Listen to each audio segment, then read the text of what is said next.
오늘 주신 말씀은 출애굽기 3장 18절 말씀입니다.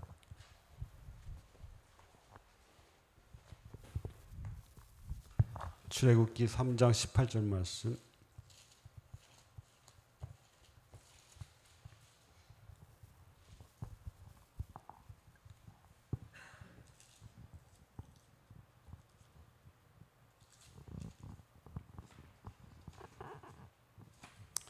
찾으셨으면 우리 한 목소리로 읽겠습니다. 그들이 내 말을 들으리니 너는 그들의 장로들과 함께 애굽 왕에게 이르기를 히브리 사람의 하나님이 여호와께서 우리에게 임하셨은즉 우리가 우리 하나님 여호와께 제사를 드리려 하오니 사흘길쯤 광야로 가도록 허락하소서 하라. 아멘. 제가 먼저 기도드리겠습니다. 하나님께 감사드립니다. 우리를 237 나라 달릴 렘넌트 전도제자로 불러주심을 감사드립니다. 하나님의 소원 세계 복음화에 방향 맞춰서 우리의 모든 현장 삶을 이끌어 주시기 원합니다.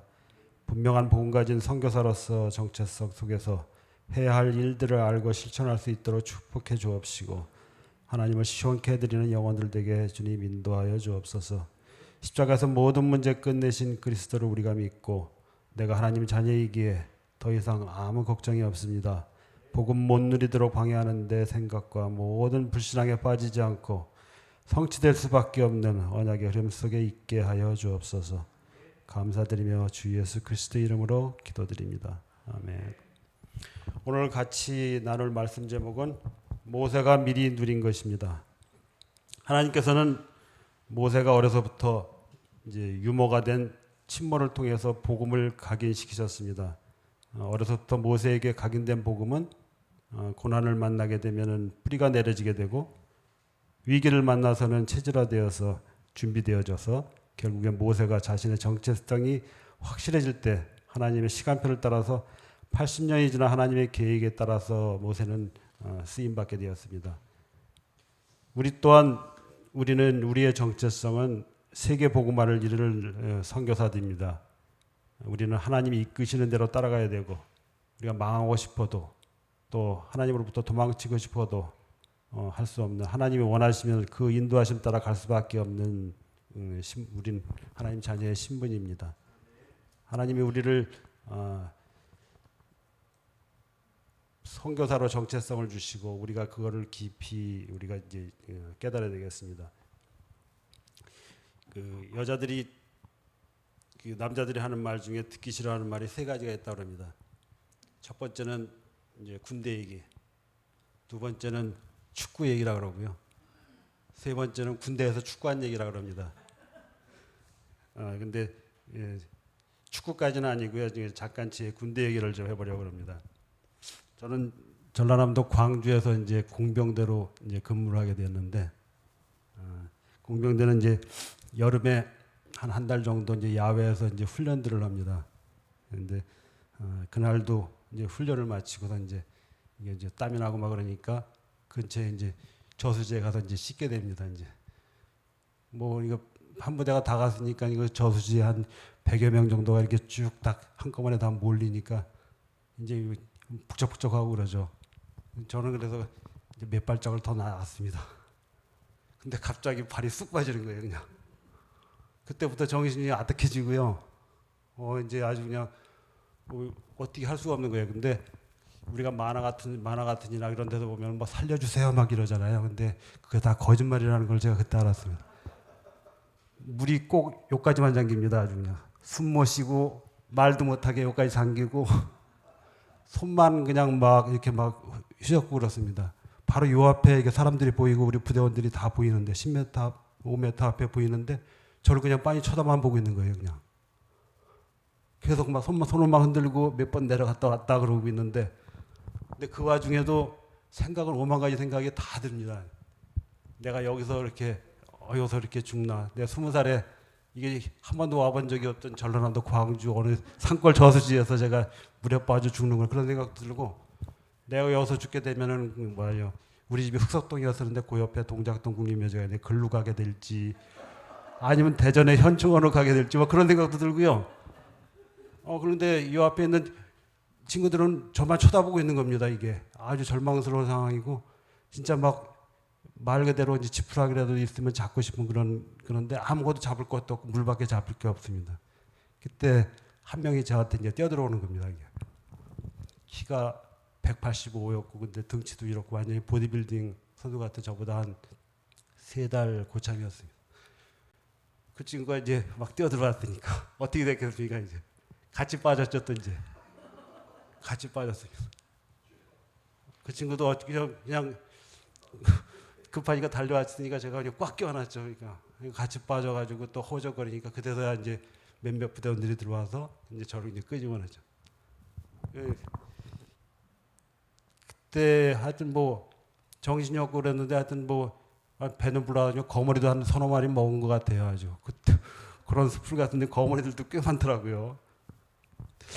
근데 제가 거기 있으면서 그런 일들이 이제 그 일들이 가끔 제가 지난 날을 돌아보면은 이게 뭐 트라우마까지는 아니라도 이게 좀 그런 생각을 내가 그때 죽을 수도 있었구나 그런 생각을 하게 되는데 근데 지금 생각을 하게 되면요 저는 그때도 죽을 수 없는 신분이었습니다. 하나님은 저를 창세전부터 지명하여 부르셨고 하나님이 저에 대해서 계획을 갖고 계신데 20살에 거기서 전라도 광주 산골 어디 저수지에서 빠져 죽게 처음부터 저를 부르시지는 않으셨으리라고 생각을 하고 저의 정체성은 어차피 선교사님이고 선교사고 어떤 일로 저를 쓰실지 모르지만 어떤 계획을 갖고 계시기에 그때 지금 생각해 보면 그때 저는 죽을 수도 없는 신분이었다는 걸 지금이야 깨닫습니다. 그때 20살이 그때 20살 때 그런 일이 있었는데 40년이 지나서야 지금 그런 생각을 하게 됩니다. 이제. 이처럼 우리는 하나님의 절대 계획 속에 있는 자들이며 하나님께서 우리를 각자를 두고 계획을 가지고 계십니다. 이것이 우리의 정체성이며 나를 선교사로 지명하여 부르신 하나님은 하나님의 소원을 이루는 방향으로 모든 우리의 삶을 이끌어 가십니다. 우리 마음대로 할 수 없는 우리 운명입니다. 하나님이 이끄시는 대로 우리는 따라갈 수밖에 없습니다. 우리의 정체성을 날마다 묵상하고 고백하고 인도받는 우리 매일매일이 되어야 되겠습니다. 8월을 우리 교회의 방향을 개인 묵상 회복의 달로 정했습니다. 혼자 있을 때 시편 1편 2절 오직으로 즐거움으로 하나님과 함께하는 기도 시간을 통해서 우리는 힘을 얻어야 되겠습니다. 우리가 기도하지 않는 이유는 지난번에 말씀드렸습니다. 첫 번째, 내가 할 수 있을 것 같아가지고. 두 번째, 너무 큰일 같으면 하나님이 들어주실 것 같지 않아서 안 한다고 누가 그런 얘기를 하더라고요. 저도 학교 다닐 때는 숙제가 없으면 공부를 안 했습니다. 많은 사람들이 그런 것 같아요. 근데 하나님도 그러신 것 같습니다.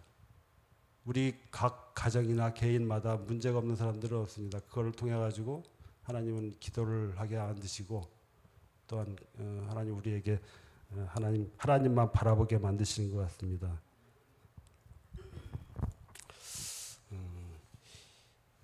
하나님께서 내주신 기도 숙제 제목대로 우리 하나님만 우리가 바라보는 우리 인생들 되어야 될 것 같습니다.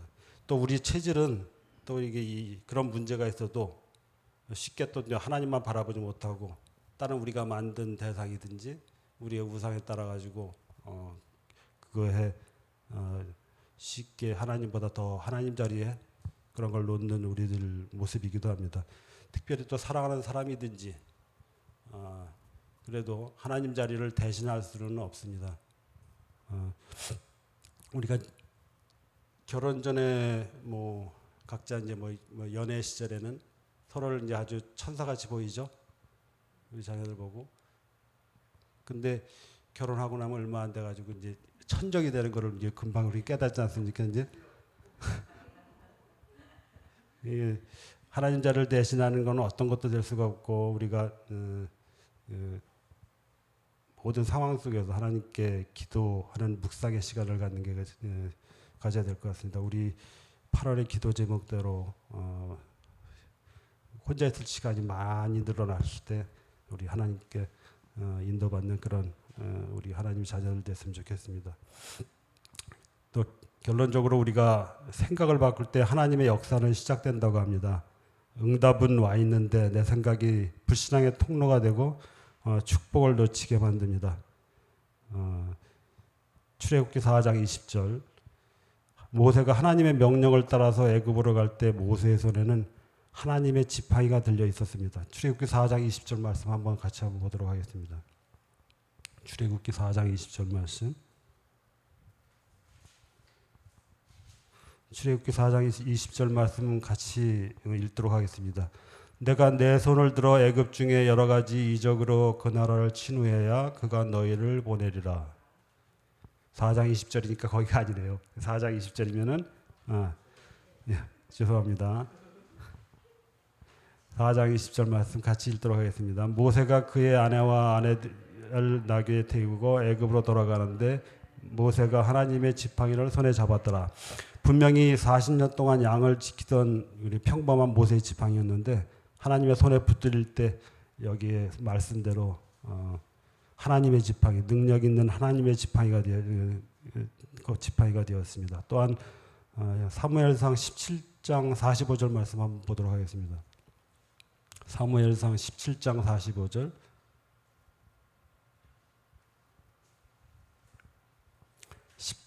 사무엘상 17장 45절부터 47절 말씀까지 보도록 하겠습니다. 다윗이 같이 읽도록 하겠습니다. 45절부터 47절까지. 다윗이 블레셋 사람에게 이르되 너는 칼과 창과 단창으로 내게 나아오거니와 나는 만군의 여호와의 이름 곧 네가 모욕하는 이스라엘 군대 하나님의 이름으로 내게 나아가노라. 오늘 여호와께서 너를 내 손에 넘기시리니 내가 너를 쳐서 내 목을 베고 블레셋 군대의 시체를 오늘 공중의 새와 땅의 들짐승들에게 주어 온 땅으로 이스라엘의 하나님의 계신 줄을 알게 하겠고 또 여호와의 구원하심이 칼과 창에 있지 아니함을 이 무리에게 알게 하리라. 전쟁은 여호와께서 한 것인즉 그가 너희를 우리 손에 넘기리라. 지금 본 말씀과 같이 다윗이 골리앗에 맞섰을 때 그리고 이런 믿음의 고백을 했을 때 분명히 그도 그 전까지 양을 지키던 다윗의 물맷돌이 사단의 권세를 깨뜨리는 하나님의 능력 있는 물맷돌이 됐습니다.